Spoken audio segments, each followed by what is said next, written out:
Shalom, wanita-wanitanya Allah yang dikasihi Tuhan Yesus Kristus.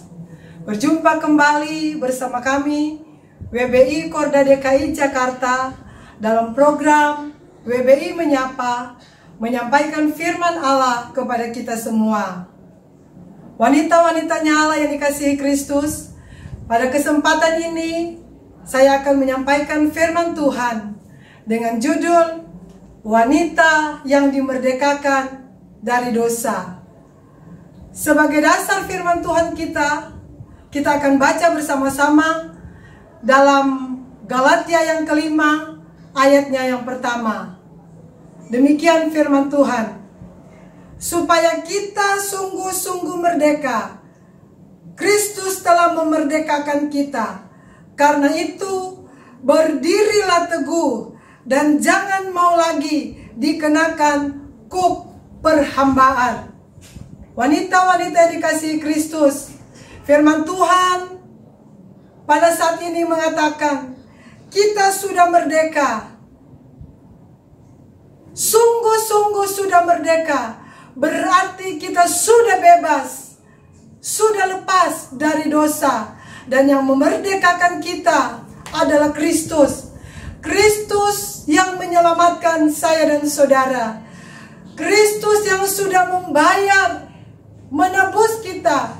Bukan dengan emas dan perak, tetapi dengan darahnya.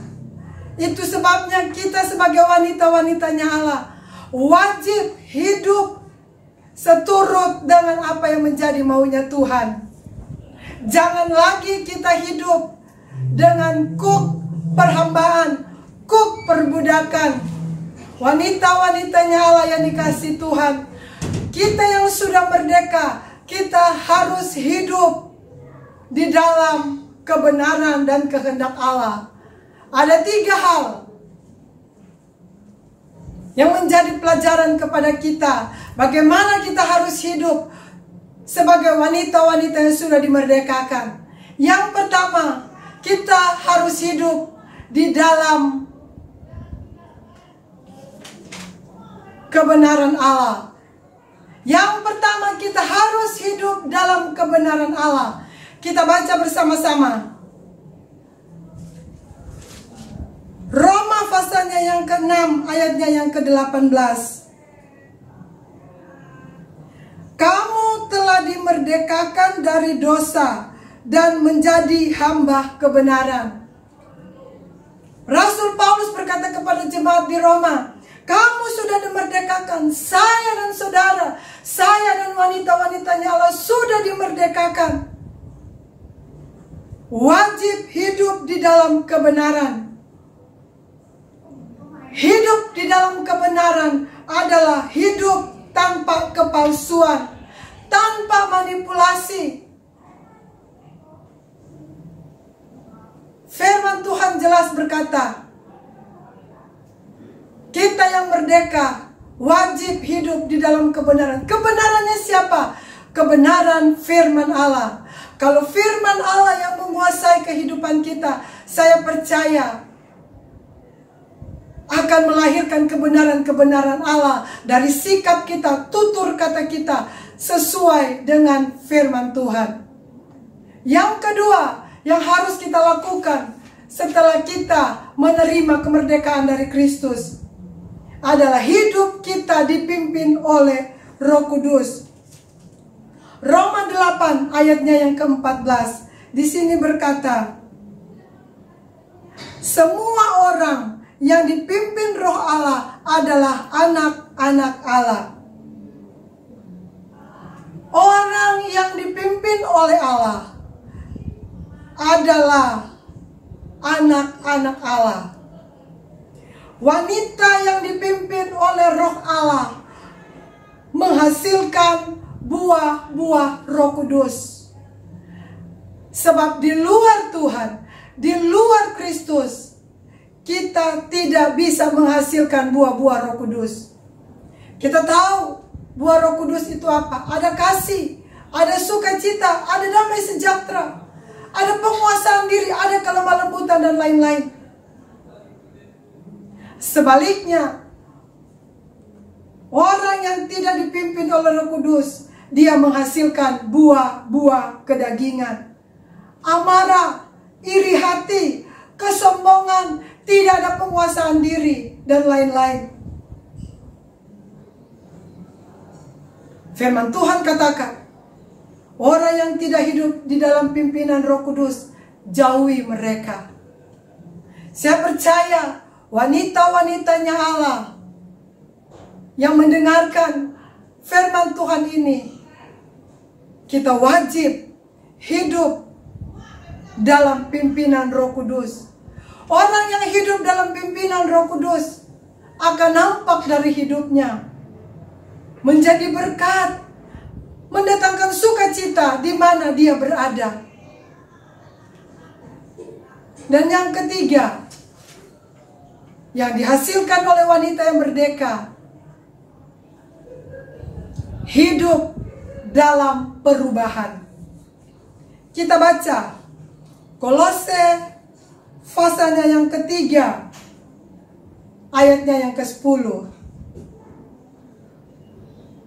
Dan telah mengenakan manusia baru yang terus-menerus diperbaharui untuk memperoleh pengetahuan yang benar menurut gambar haliknya. Yang telah mengenakan manusia baru.